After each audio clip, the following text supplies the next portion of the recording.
ٹھنڈا علاقہ ہے، خوبصورت علاقہ ہے، ہریالی والا علاقہ ہے۔ طائف وہ شہر ہے کہ جس شہر میں ہمارے نبی پاک صلی اللہ علیہ وآلہ وسلم دعوت و تبلیغ کے لیے گئے تھے، ایک غم اور فکر لے کر گئے تھے۔ وہ غم اور فکر کیا تھی؟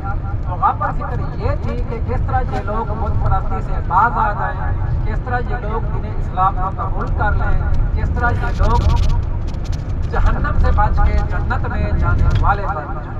آپ صلی اللہ علیہ وآلہ وسلم اس غم اور فکر کو لے کے مکہ مکرمہ سے حضرت زید بن حارثہ رضی اللہ عنہ کو ساتھ لیا اور طائف کا سفر کیا۔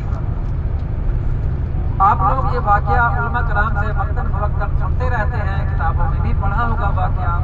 آج آپ کو اس مقام پہ لے کے جا رہے ہیں جہاں پہ یہ پورا واقعہ ہوا تھا۔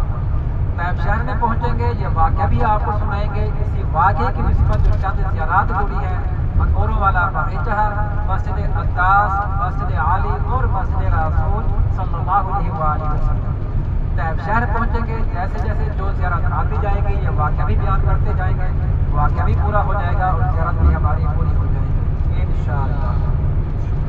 4 زیارت یہ ہیں۔ اس کے علاوہ طائف شہر میں آپ صلی اللہ علیہ وآلہ وسلم کے ایک تعداد بھائی تھے، حضرت عبداللہ بن عباس رضی اللہ تعالیٰ عنہ، بہت بڑے مفسر القرآن ہیں، جنہوں نے قرآن پاک کی تفسیر کی تھی اور تفسیر کی کتابیں لکھی تھی۔ تو ان کی لکھی ہوئی تفسیر کی کتابیں آج بھی مدرسوں میں پڑھائی جاتی ہیں ابن عباس نام سے۔ تو طائف شہر میں جو سب سے بڑی جامع مسجد ہے حضرت عبداللہ بن عباس مسجد ہی ہے۔ اس کے علاوہ ان کی قبر مبارک ہے، ان کی قبر مبارک پہ فاتحہ کریں گے، اصالِ ثواب انشاءاللہ۔ تو آج آپ کو ایک صحابی رسول چچا بھائی حضرت عبداللہ بن عباس رضی اللہ تعالیٰ عنہ کی قبر مبارک پہ فاتحہ کرنے کا بھی